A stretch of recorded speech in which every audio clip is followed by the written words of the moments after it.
Alrighty, what is up, everybody? It's the Casual Fan back for another video. I originally was going to post this video like 2 days ago, but I got really caught up in school.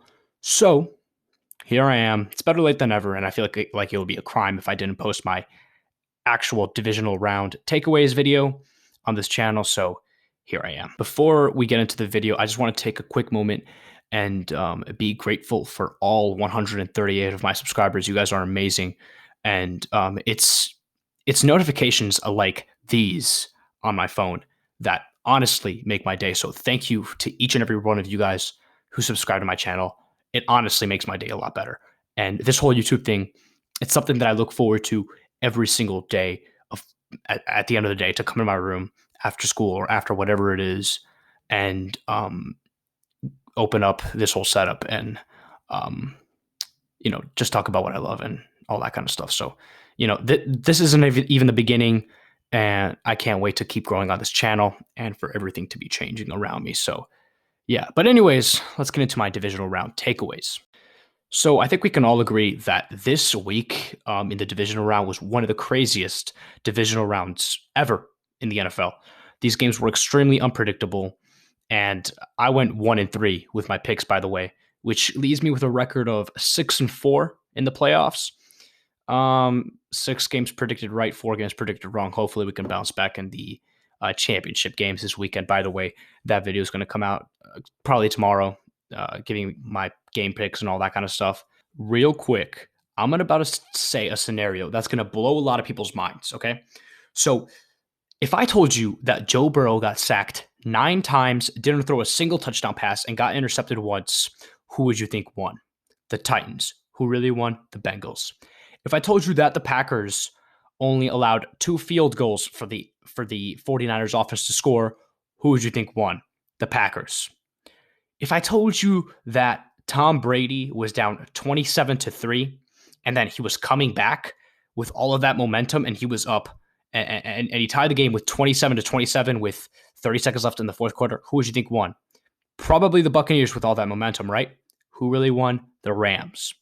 If I told you that Josh Allen and the Bills were up by 3 with 12 seconds remaining, okay? And the ball was in Patrick Mahomes' hands on his opposite 25, who would you think won? The Bills. Now, take all of those scenarios and switch them around. That's what happened. These games were absolutely insane. The crazy part about it as well is that all 4 games were decided by walk-offs. 3 of them were last-second field goals, and the last one was obviously the Bills versus Chiefs game with Travis Kelce's game-winning touchdown in overtime. So let's start off with the Bengals versus Titans game. This game was decided by 2 players on different teams. One is Evan Peterson from the Bengals. If you don't know who he is a rookie kicker for the Bengals. He carried them. I believe he hit 4 or maybe even 5 field goals. Absolutely put that team on his back. Offense wasn't really getting much going. Joe Mixon scored a touchdown, and that was basically it. He threw 3 interceptions plus the crucial one to really end the game.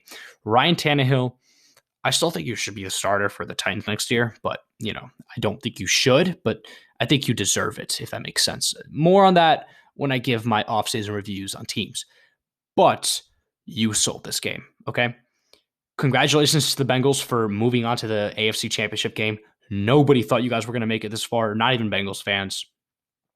And I'm obviously, wow, I'm shocked at this game. Me personally, I thought the Titans were frauds. I didn't think they were going to make it far, but I did pick them to win this game because I thought they were going to at least get one playoff win.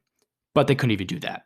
The Titans are frauds, and they're probably one of the worst number 1 seeds I think we've ever seen in football. Okay, let's move on to the next game, the 49ers versus the Packers. For those of you who don't know, I'm a Packers fan, a heartbroken Packers fan. And for the heartbroken Packers fan that I am, I actually dropped a whole video regarding this game right here. Many tears, and I also took a toaster bath in this video. So go ahead and enjoy it. Click on it if you want. Check it out. It was my last video on this channel, so lots of pain was in that video, and I'm going to be dropping a lot of Packers content. But now, as a Packers fan, as a depressed Packers fan, all I can focus on is the offseason, of course, and watching basketball, because that's kind of therapy and playing the 49ers on Madden rookie mode.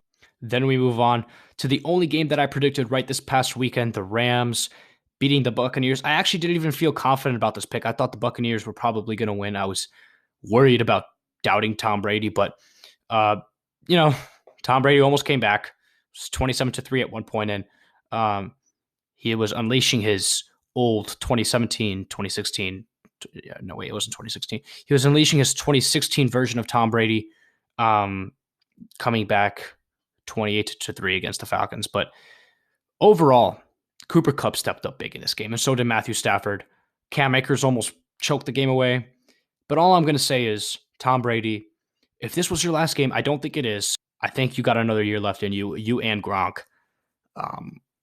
Unfortunately, I think it's going to come to an end next year whenever Aaron Rodgers eliminates you from the playoffs. If he, whatever. But okay, I'm getting a little bit ahead of myself now. Bottom line is, Matthew Stafford proves the haters wrong and moved on to his very first NFC Championship game. We finally move on to the most electric, the most ecstatic, and one of the games of the year, the Bills versus the Chiefs. 25 points scored, I believe it was, in the final 2 minutes of this game. Both defenses left the chat. There was lots of controversy regarding the NFL overtime rules. Now, in my opinion, I think they should stay the same for now. Yes, they're going to change eventually, and I won't have a problem with either or because, a team's going to complain either way at some point. So, you need to rely on your defense to win championships. And if your defense isn't there, cry about it because you need a defense. Okay. So the Bills defense was just letting the Chiefs march down the field. And how do you just play so soft coverage? You guys lost the game as soon as Travis Kelce caught that pass down the middle. You guys should not have let that happen. And Patrick Mahomes drove down the field in like 12 seconds with his crew. That was absolutely insane. But congratulations to Patrick Mahomes and Andy Reid and the Chiefs. You guys move on to your fourth straight AFC Championship game. That's crazy. As for the Bills, wow. That's tough. That's tough. But you know what? Me and you, Bills, we're both the same. Packers fans and Bills fans, hand in hand. Those are my overall thoughts on the divisional round of the playoffs. Stick around for my predictions of the NFC and AFC Championship games coming out tomorrow on this channel, along with some Boba Fett and Peacemaker content also coming out in these next couple of days. With the NFL season winding around the corner, coming to an end, I'm going to be posting a lot of off-season content and also some basketball content as well. I definitely need to up that up. But anyways, thank you so much for watching. Make sure you subscribe. And I'm out. Peace.